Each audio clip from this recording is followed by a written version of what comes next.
powers who dominate the natural resources we need to live while controlling the money we need to obtain these resources. The end result will be world monopoly, based not on human life, but financial and corporate power. And as the inequality grows, naturally more and more people are becoming desperate.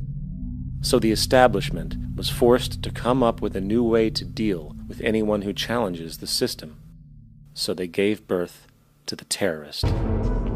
The term terrorist is an empty distinction, designed for any person or group who chooses to challenge the establishment.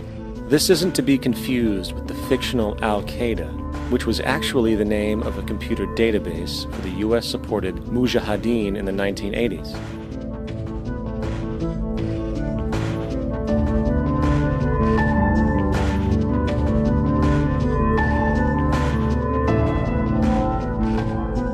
In 2007, the Department of Defense received $161.8 billion for the so-called global war on terrorism.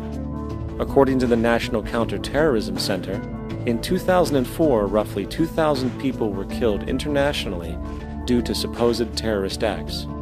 Of that number, 70 were American.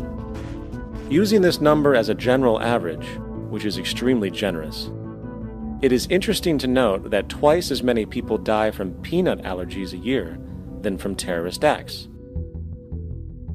Concurrently, the leading cause of death in America is coronary heart disease, killing roughly 450,000 each year. And in 2007, the government's allocation of funds for research on this issue was about $3 billion.